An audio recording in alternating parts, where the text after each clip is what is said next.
Derivation of gas. तो सबसे पहले कौन सा गैस लॉस कराया तुमने? क्या स्टेटमेंट लिखवाया था इसका मैंने? एट कांस्टेंट टेम्परेचर, टेम्परेचर क्या रहता है? Constant.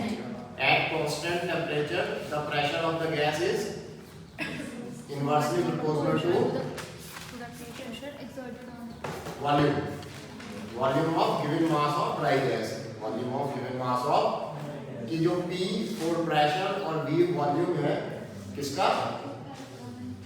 Volume of given mass of dry gas आपस में कैसे होते हैं? इनवर्सली। P और V इनवर्सली होते हैं जब T कांस्टेंट होता है। तो इसको प्रूव करने के लिए हम वही वाला जो अभी फार्मूला बताया था आपको प्रेशर वाला, प्रेशर ऑफ गैस क्या होता है? V into V bar square, इसका यूज करते हैं। ठीक हो गई बात? V बार क्या है?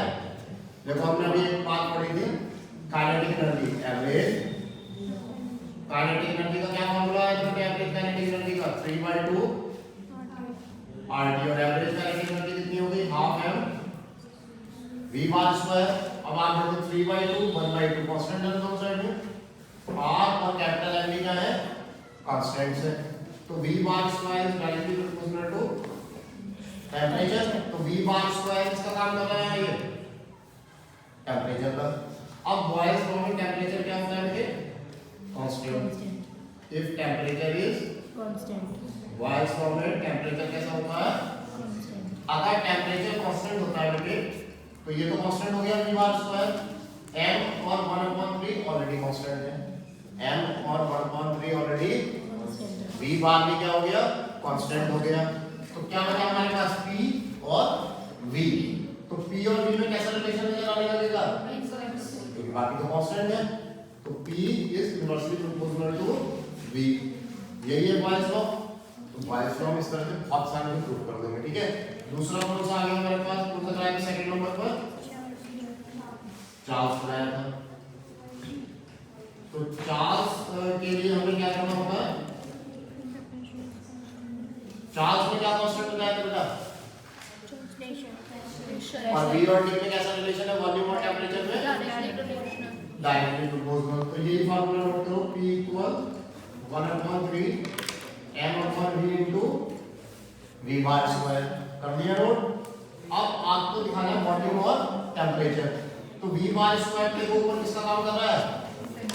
तो इसकी जगह में टेम्परेचर लिख दो, नो प्रॉब्लम। वॉल्यूम और प्रेशर क्रॉस मल्टीप्लाई से अपनी जगह बदल देंगे। प्रेशर यहाँ जाएगा वॉल्यूम की जगह, वॉल्यूम किसकी जगह आ जाएगा? आ जाएगा ना? तो क्या बचा? 1/3 कांस्टेंट m, यहाँ क्या आ गया? प्रेशर। और प्रेशर क्या होता है इसमें? चार्ल्स में कांस्टेंट बचा। तो क्या बचा खाली हमारे पास? वॉल्यूम और जो कैसे रिलेशन में है? डायरेक्टली, ये भी प्रूव हो गया।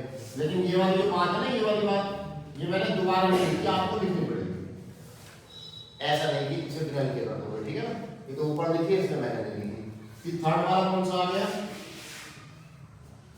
रेनॉल्ड, रेनॉल्ड या गिलुसेट।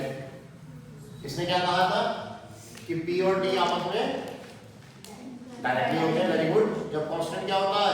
V। बिल्कुल ये इस टाइप भाई P equal 1/3 m/V into V bar square. ठीक है, अब आपको P रखना ही है अपने पास 1/3 कांस्टेंट m, और वॉल्यूम क्या होगा इसमें? Volume of given mass of dry gas क्या होता है? कांस्टेंट होता है। तो क्या बचा बेटे? P और V bar square. V bar square की जगह क्या आ गया? P। तो प्रेशर और टेम्परेचर क्या हो गया? फिर मैं आपको रिमाइंड करा दूं कि V बार की जगह T डायरेक्ट नहीं लिखना है, इसकी हेल्प लेके लिखना है। ठीक है, क्लियर होगी बात? पहले यहाँ बता दो, पहले ये लॉस मैं आपको लिखवा दूं। हेडिंग डालो एवोगैड्रोस लॉ। अगले पेज पे लिख लो, ये उसी पेज पे जगह हो तो वहीं लिख लो। Avogadro's law. एवोगैड्रो में नंबर ऑफ मॉलिक्यूल्स के लिए आता है। तो इसके स्टेटमेंट में भी नंबर ऑफ मॉलिक्यूल्स की बात की गई है। इसके स्टेटमेंट में भी हमारे पास जो तीन बेसिक क्वांटिटीज हैं, वॉल्यूम, टेम्परेचर और प्रेशर। हमारे पास जो तीन बेसिक क्वांटिटीज हैं, टेम्परेचर, वॉल्यूम एंड इन तीनों को कांस्टेंट रखिए। अगर ऑल थ्री आर कांस्टेंट तो नंबर ऑफ मॉलिक्यूल जितना एक गैस के पास होगा उतना ही दूसरी गैस के पास भी होगा। अगर दो गैसेस का पीवीटी प्रेशर वॉल्यूम टेम्परेचर क्या है कांस्टेंट, तो नंबर ऑफ मॉलिक्यूल्स दोनों के सेम होंगे। अगर तीन गैस है तो तीनों के सेम होंगे, और भी गैसेस हैं तो सबके नंबर ऑफ मॉलिक्यूल सेम होंगे अगर पीवीटी सेम है तो। ऐसा कौन से लॉ में लिखा गया है? तो लिख लीजिए इसका स्टेटमेंट, फिर मैं प्रूफ कर देता हूँ बोर्ड पर जाके। इसका स्टेटमेंट लिख लीजिए बेटा, equal volumes of all gases, equal volume of all gases, equal volume of all gases at the constant volume and temperature, at the constant volume and temperature, at constant volume and temperature contain equal numbers of, number कर लीजिएगा, numbers is not good, equal number of molecules, equal number of molecules. तो समझ में आ गई कि अगर pressure temperature और volume तीनों कांस्टेंट है तो दो गैसेस का क्या इक्वल होगा? Number of molecules. प्रूफ कर लेते हैं, एवोगैड्रो में प्रूफ कर लेते हैं। चलो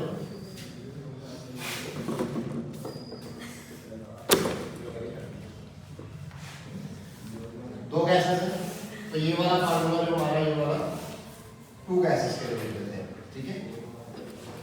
P इक्वल क्या formula? P equal 1/3 m। m क्या है? पूरी गैस का मास, लेकिन यहाँ किसका मास चाहिए? मॉलिक्यूल्स को किसका मास चाहिए? मॉलिक्यूल। m मैंने क्या बताया था आपको? m इज m इज एक गैस का मास m था और n मॉलिक्यूल्स, तो m के लिए हम क्या लिख करेंगे? m upon v into v bar square. First gas 1 कर दीजिए,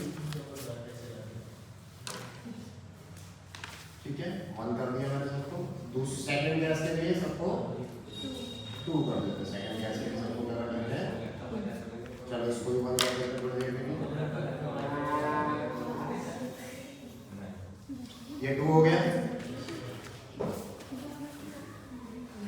अब प्रेशर कैसा है? कांस्टेंट। प्रेशर कैसा है? कांस्टेंट। वॉल्यूम भी कैसा है? कांस्टेंट। और v, अब देखो बात सुनो पहले मेरी कि ये दो आएंगे फिर एंट्री करेंगी, क्योंकि v बार किसके इक्वल होना है? t के। तो फिर v बार क्या हो जाएगा? कांस्टेंट। तो क्या दोनों प्रेशर को इक्वल रखो? भाई दोनों प्रेशर इक्वल रख दो अकॉर्डिंग टू स्टेटमेंट। ये वाला RHS और ये वाला RHS आपस में कैसा हो जाएगा? इक्वल हो जाएगा। और वॉल्यूम भी कैसा हो जाएगा? दोनों साइड सेम। v1 v2 की जगह v लिख देंगे, तो यार वही बात। और ये क्या है? v1 bar square equals to 1/3 m2 n2 upon v into v2 bar square. तो वॉल्यूम और 1/3 दोनों साइड से कैंसिल हो गया। अब यहाँ पर बहुत ध्यान से समझना है, क्योंकि हमें n1 को किसके इक्वल दिखाना है? ये जब इक्वल होंगे तब दोनों साइड से ये वाले एलिमिनेट हो जाएंगे। अब ये एलिमिनेट कैसे करें? भाई v1 v2 को एलिमिनेट कर दोगे क्योंकि दोनों तरफ टेम्परेचर आ जाएगा, और टेम्परेचर कैसे है एवोगैड्रो में? कांस्टेंट, तो वो एलिमिनेट हो जाएंगे। लेकिन m कैसे करोगे? है ना एक बिग प्रॉब्लम। तो इसे सॉल्व करना है। आप ध्यान दीजिए, बहुत आसान बात है। n1 को पहले लिख लीजिए और इसको ब्रैकेट में डाल दीजिए। डाल दिया ब्रैकेट में।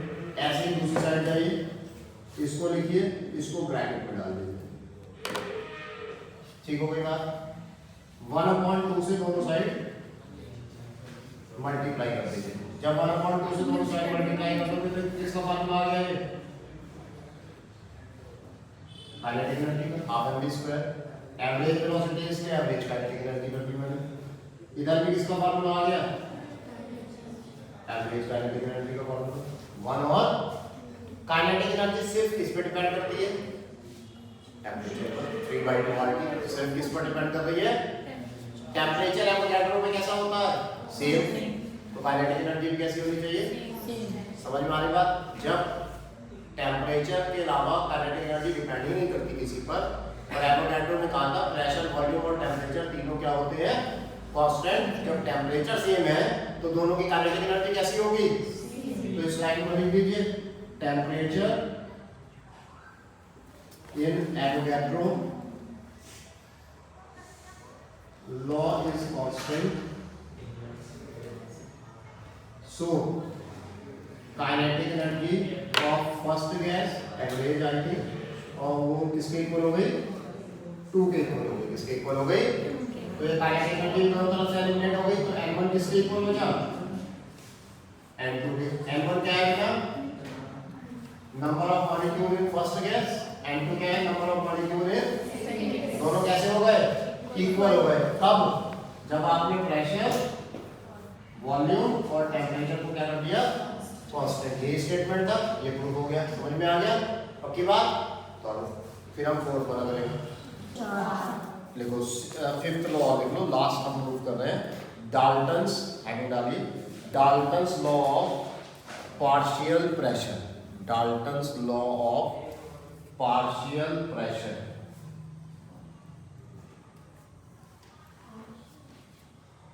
लिखिए, the resultant pressure, statement note करिए, the resultant pressure exerted by, the resultant pressure exerted by a mixture of gases, the resultant pressure exerted by a mixture of gases which do not interact, in any way, which do not attract in any way। any way कोई वाला जो होता है वेली बता दें। any way is equal to the sum of, is equal interact। interact में बेटा आपका अट्रैक्शन रिपल्सन दोनों आ गए, ना वो अट्रैक्ट कर रहे हैं एक दूसरे को और ना वो रिपल कर रहे हैं। अगर अट्रैक्ट लिखेंगे तो रिपल में लिखना पड़ेगा और रिपल लिखेंगे तो अट्रैक्ट इसलिए इंटरेक्शन लिख दिया। किस तरह का कोई फोर्स है ही नहीं, किस तरह का कोई force is equal to the sum of individual pressures, is equal to the sum of individual pressures। ठीक है, कि अगर हम कुछ इस तरह की गैसेस जो एक दूसरे से कोई रिएक्शन ना कर रही हो, जो एक दूसरे से कोई भी रिएक्शन ना करें, उनको एक कंटेनर में बंद कर दें, उनको एक बॉक्स में बंद कर दें और टोटल प्रेशर निकालना चाहें तो सबका अलग अलग प्रेशर निकाल के प्लस कर सकते हैं। जितनी भी गैसेस है सबका प्रेशर अलग अलग निकालो और क्या कर दो? प्लस कर दो। टोटल जितना भी बॉक्स है कितना गैस प्रेशर है वो आ जाएगा। ऐसा किसने कहा था? डाल्टन। ऐसा किसने कहा था? डाल्टन। तो ऐसे इसको डायरेक्ट लिखो बेटा। जैसे मान लीजिए आपने एक गैसेस डाली है, कितनी गैसेस डाली है? तो एक गैस का प्रेशर कितना होता है? 1/3 रो वी बार स्क्वायर। तो पहली गैस का प्रेशर मान लीजिए 1/3 रो 1 v1 बार स्क्वायर। दूसरी गैस का प्रेशर हो गया 1/3 रो 2 और nth गैस का प्रेशर हो गया 1/3 रो n। और ये किसके बराबर हो गया? टोटल गैस प्रेशर के बराबर हो गया। तो ये फॉर्मूला नोट कर लीजिए, बस बाकी कुछ नहीं करना है इसमें। उतारिए, फिर तुम्हारी छुट्टी कर देते हैं आज की। Grams law of diffusion. Grams, GRAHAM, grams law of diffusion. इसमें प्रेशर और टेम्परेचर कांस्टेंट होते हैं, प्रेशर और लिखिए बेटा। For any specified temperature, for any specified temperature and pressure, for any specified temperature and pressure, the rates of diffusion of two gases, the rates of diffusion of two gases are inversely proportional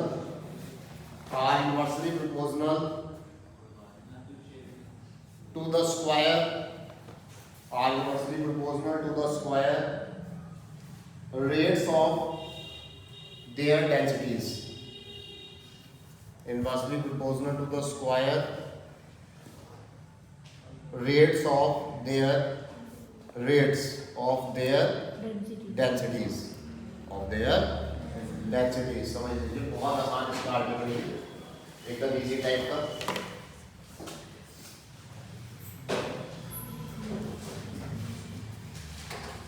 देखिए बेटा, pressure का formula क्या पढ़ा आपने? P equal 1/3 rho V bar square. Pressure कैसा है इस article में, इस स्टेटमेंट में? कांस्टेंट। रो 1 V1, P को कांस्टेंट रखें। ऐसे ही सेकंड गैस में P कांस्टेंट रखते हैं 1/3 रो 2। दोनों का एलएचएस कैसा है? सेम है, प्रेशर सेम है, तो आरएचएस को भी क्या करते हैं? सेम रख देते हैं।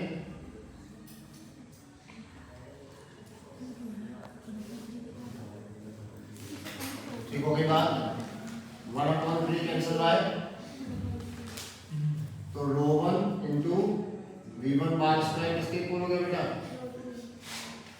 क्लियर हो गई बात? अब यहाँ समझ लो एक मिनट, तो रो 1 रो 2 का फॉर्म में ले आता हूँ, ले आया इधर, तो इधर क्या बचेगा?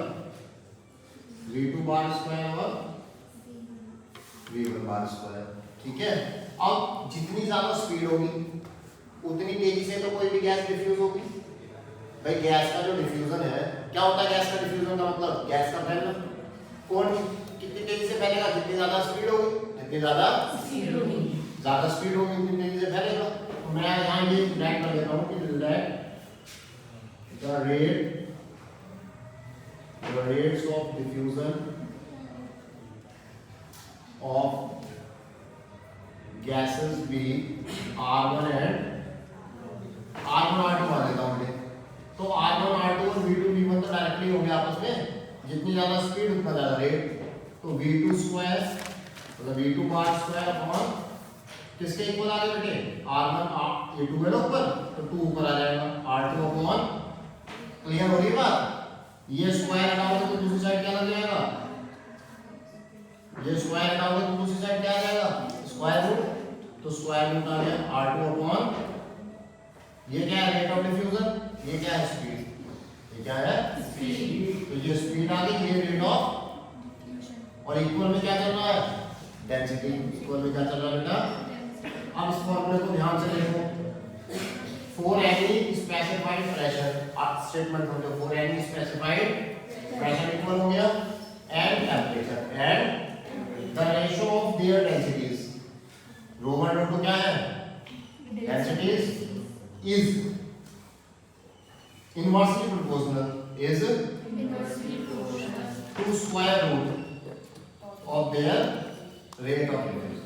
देखो यहाँ 1/2 है, जबकि यहाँ 2/, तो स्क्वायर रूट से कैसी हो गई? जरा स्टेटमेंट में चेक करना, मैंने स्क्वायर बोला था, स्क्वायर रूट बोला था? स्क्वायर रूट कर दो उसे, स्क्वायर रूट से कैसा रिलेशन है? इनवर्सली, जब प्रेशर और टेम्परेचर कांस्टेंट होता है। तो ये किसने कहा था? ग्रैम्स ने कहा था।